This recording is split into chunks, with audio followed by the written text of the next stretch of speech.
Conor McGregor didn't get that round, did he? No, he certainly did not. That round went to the bad guy. It was a great Monday. So much of what I was hoping for came through. And you know how during the playoffs, many times they say it's an unsung hero who wins the big game. It's Alec Martinez who wins the cup for the Kings in overtime. It's the same way for us sports better. It's the unsung hero who gets thrust into a top six role. Anton Lundell dishing out assists in back-to-back-to-back every single game. That literally epitomizes trickle-down snakenomics in its highest form.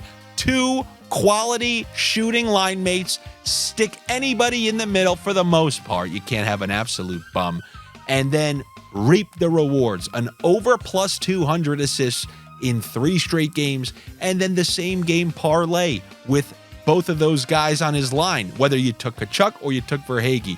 It was a beautiful thing in that game. And then in Dallas came through on all 3 fronts, and they came through for themselves. They evened up the series 2-2. That one fortunately stayed under 6.5. We cleared that empty netter, which is why I always make sure that I need that 6.5.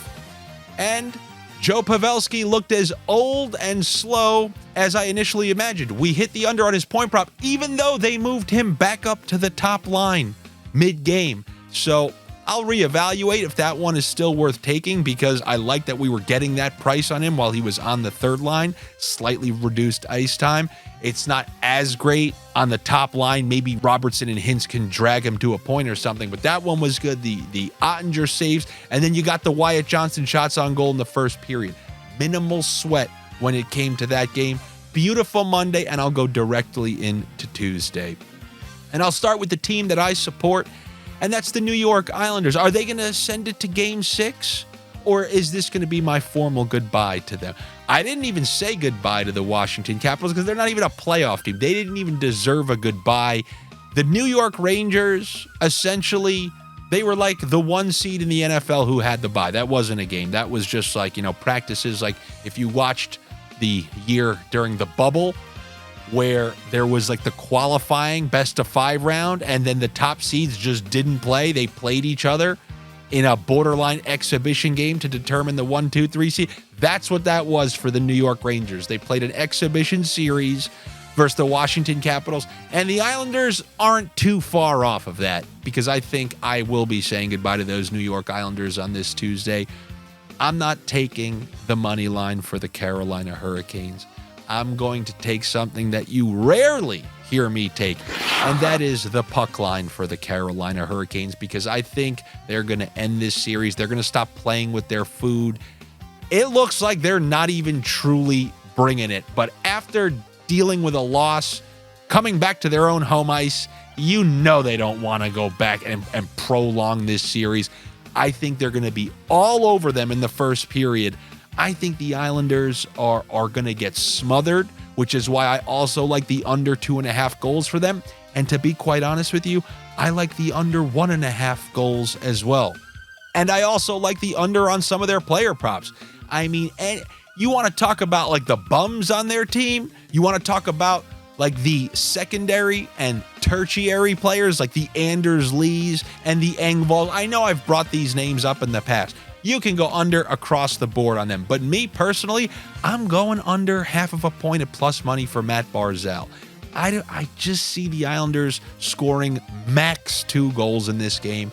And I'm just going to take the absolute best price, because I truly do think Carolina is going to be all over them, especially in that first period. And some of the shots on goal props for Carolina, give me some of the ones that offer the best price, like Seth Jarvis.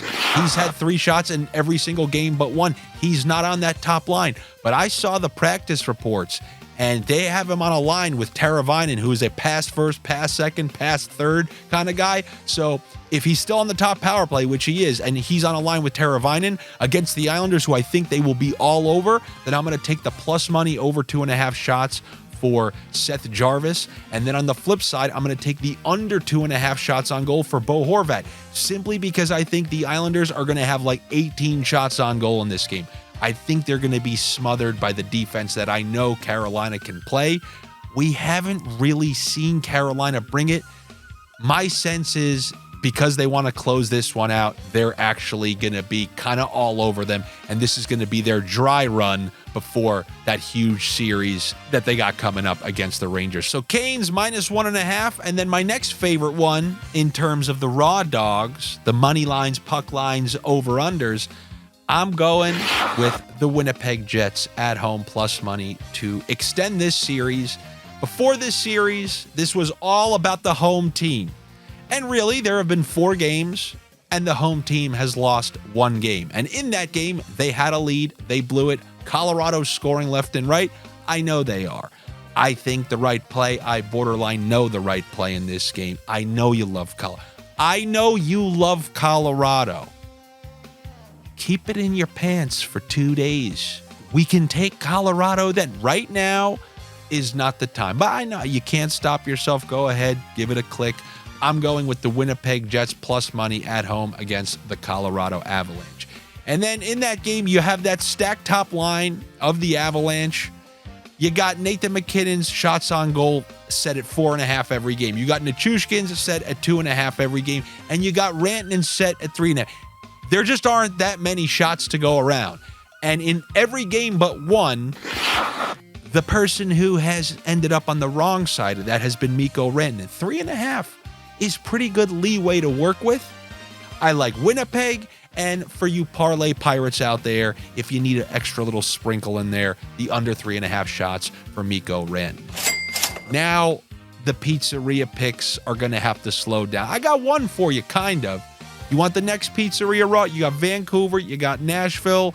Every single game, for the most part, should have remained under 6.5. You're looking at 3-1 with 2 minutes left, 2 empty netters to tie it, and then in overtime, got that one.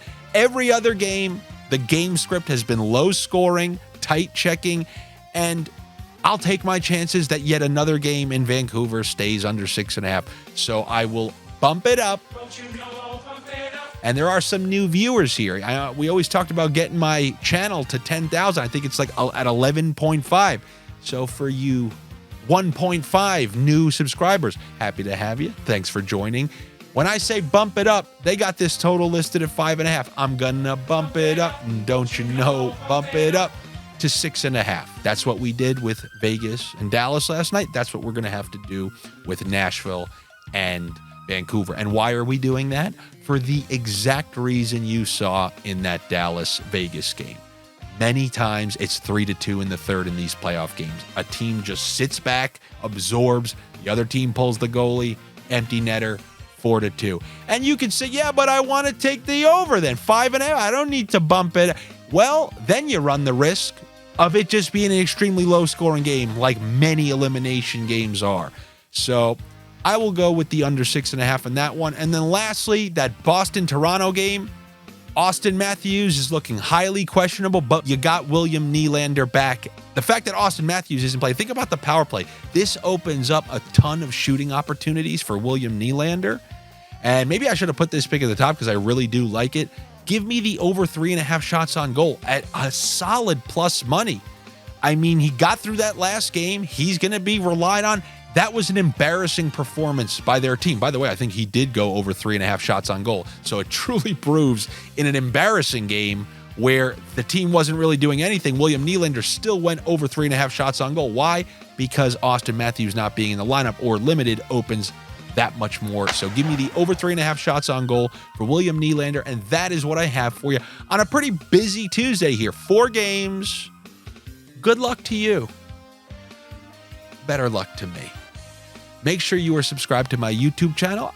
We're up to like 11.5 now. I know I kept celebrating. We got to that 10,000. It was not. Now we're up to 11.5. So there's another 1,500 of you who are enjoying the tomfoolery here.